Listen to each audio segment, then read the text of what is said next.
Hello, leaders.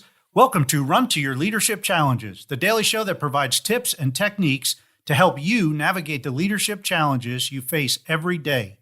I'm your host, Paul Grau Jr. from the CLC Team, and we work primarily with military leaders to help them be the absolute best leader they can be.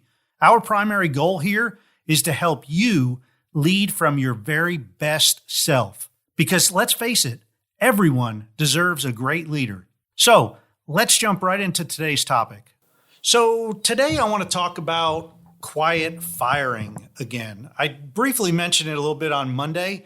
And the thing is, quiet firing I don't think is anything new. I think leaders have been doing this for a while.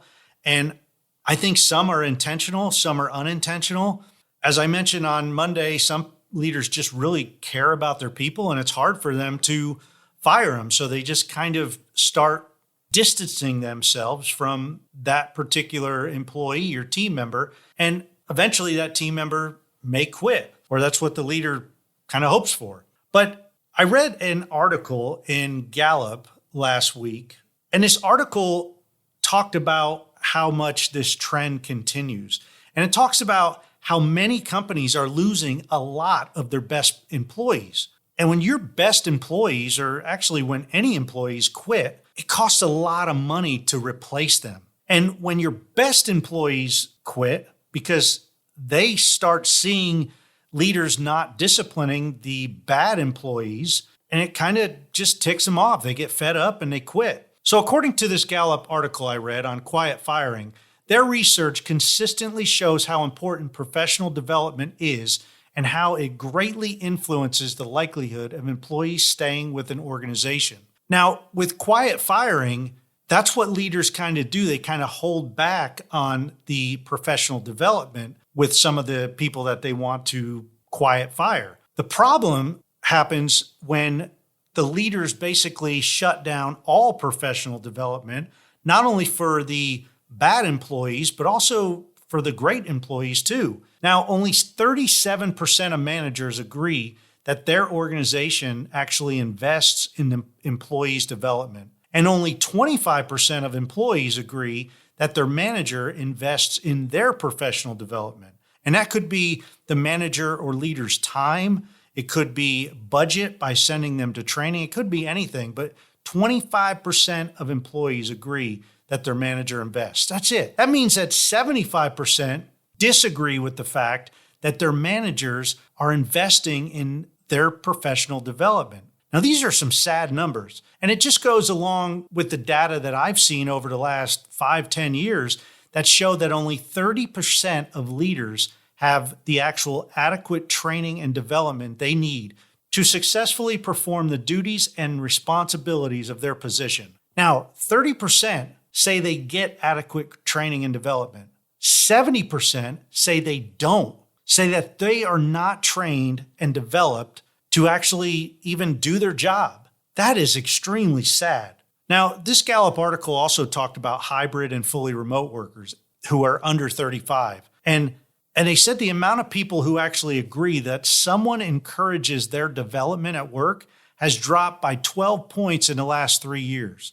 Now, think about that. The last 3 years is when the remote and hybrid employees have skyrocketed, and yet we are not developing those employees. Once again, that's another sad trend that's leading to a less satisfied employee. Now, over the years, I've asked hundreds of leaders and employees about how much of a priority leadership development is in their organization. And for the most part, they all say that the priority, it's an extremely important priority. However, they also say that although it's a priority, it's not getting done. Now, I'd be willing to bet that your leadership development is important to you because you're listening to this. The employers that I've talked to out of this group, they've said that they just don't have enough budget to spend on much needed leadership development and or team development. Now, the leaders that I've talked to say that they don't really have enough time because their employees don't allow them any time to attend any kind of training or to train their people for that matter. And their employers just aren't paying for professional development, but yet they're expected to perform their jobs as an experienced, trained leader. Now, something's just not adding up here. And the bottom line is that employers want properly developed leaders, and leaders want to be trained and developed properly.